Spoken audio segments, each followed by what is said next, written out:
Good evening, George Will here. Breaking news tonight. The public record does not show a dramatic on-camera severance between Oprah Winfrey and Meghan Markle.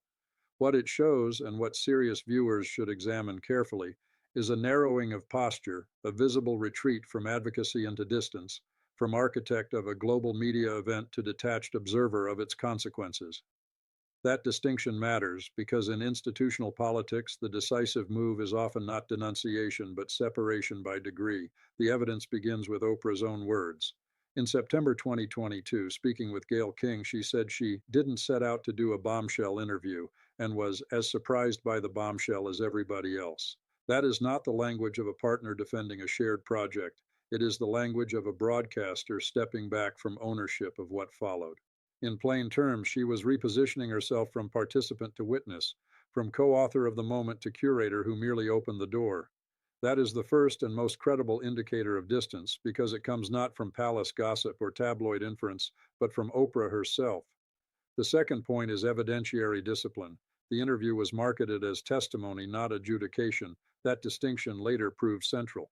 Buckingham Palace answered on March 9, 2021 with the now famous phrase, "While some recollections may vary," and that short sentence effectively converted a television event into a contest over verifiability. It was a masterpiece of institutional reply, concise, legally careful, and devastatingly precise. It did not need to refute every allegation individually, it only needed to establish that recollection is not proof. Before proceeding further, viewers who prefer document-based analysis over celebrity mythology should subscribe now because the next 10 minutes concern not sentiment, but structure, and structure is where public narratives usually collapse. The first evidence category is Oprah's rhetorical repositioning. In 2021, she was the indispensable platform. By 2022, she was publicly emphasizing surprise at the outcome. By 2023, when asked whether Harry and Meghan should attend King Charles III's coronation, her advice was conspicuously generic. They should do what is best for them and their family. Again, that is not political sponsorship. It is studied neutrality, the verbal equivalent of stepping away from the witness table. The second evidence category is commercial magnitude because large money changes reputational incentives. CNBC reported that around 17.1 million people watched the special initially, with a 2.6 rating among adults 18 to 49, while the Los Angeles Times later gave the live plus same-day audience at 1781 million. CNBC also reported that CBS had reportedly paid Harpo Productions a licensing fee of between 7 million and 9 million. Those are not trivial numbers. They mean the interview was not simply a confessional, it was a major media asset with corporate stakes, audience expectations, and downstream accountability. Once a program of that scale generates dispute, every institution involved has an incentive to narrow legal exposure and reputational attachment. The third evidence category is institutional response from Buckingham Palace and the monarchy itself. The palace did not counterattack emotionally. It moved to formal language, naming race concerns as serious, while refusing to concede factual totality. That matters to conservative audiences because it illustrates how enduring institutions survive crisis, not by theatrical retaliation, but by calibrated understatement. In one sentence, the Crown moved the dispute from moral theater to evidentiary ambiguity. That was the moment the interview stopped being merely compelling television and became a long war over credibility. The fourth evidence category is regulatory fallout. Press Gazette reported 4,398 Ofcom complaints concerning the ITV broadcast, with complainants arguing that damaging allegations had been aired as fact without adequate balancing reply. Later, the BBC reported that a further 6,480 complaints about the original Oprah interview were not investigated by Ofcom, which said the interview was clearly presented as the Duke and Duchess of Sussex's personal testimony and therefore open to viewer interpretation. That is a subtle but critical point. The program survived not because every claim was verified, but because the regulator treated it as testimony rather than straight news reporting. In legal language, the shield was framing. The fifth evidence category is public opinion. Reuters reported on March 12, 2021 that a YouGov poll found Harry's standing had dropped to 48% negative against 45% positive, the first time his net favorability had turned negative, while only 3 in 10 respondents viewed Meghan positively and 58% viewed her negatively. Among Britons over 65, sentiment was especially adverse, while younger groups were more favorable. Here, the numerical precision is essential. This was not a uniform cultural victory. It was polarizing, generationally split, and institutionally costly. A media triumph in ratings became a legitimacy loss in older, establishment minded segments of the public. The sixth evidence category is comparative media backlash.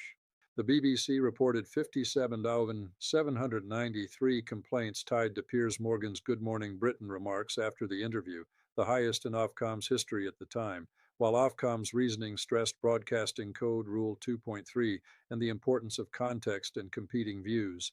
This tells viewers something larger than celebrity feuding. The Oprah interview did not remain confined to one primetime special.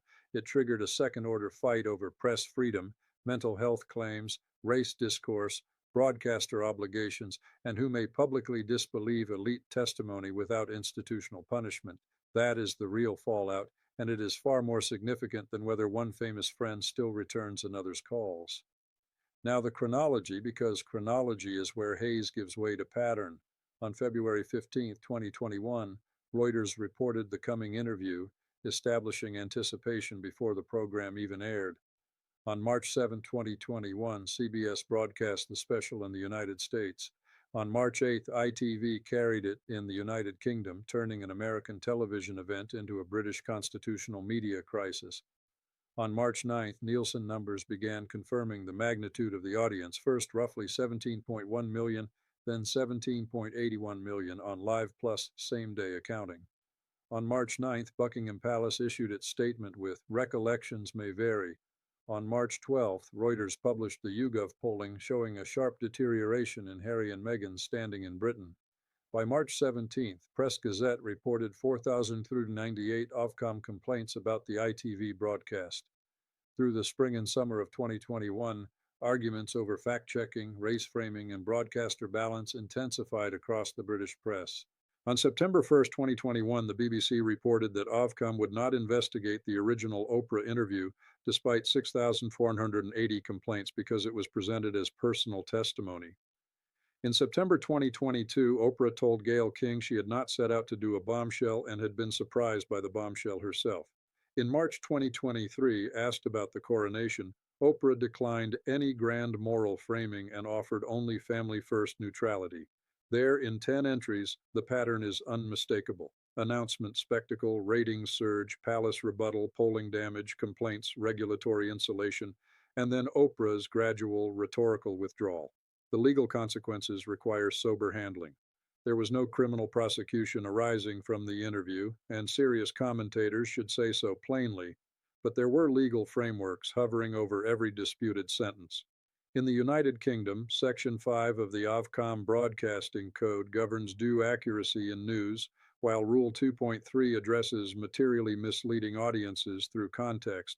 Those rules shape the regulatory debate even when the original special escaped investigation. Beyond broadcasting regulation, the Defamation Act 2013, especially Section 1 on serious harm, Section 2 on truth, and Section 4 on publication on matters of public interest, form the legal background against which media institutions assessed risk. The point is not that Oprah or Meghan were dragged into court over this interview. The point is that every sophisticated institution around them began speaking as though litigation, complaint, or reputational challenge was at least conceivable. Once that happens, friendships become secondary to legal posture. 4 scenarios now present themselves. The first is continued strategic distance. Oprah remains civil, never hostile, but avoids becoming the Sussex's validator again. For a media operator of her experience, that is the lowest risk path. The second is selective re-engagement. A quiet social connection persists, but no major journalistic project resumes because the downside now exceeds the upside.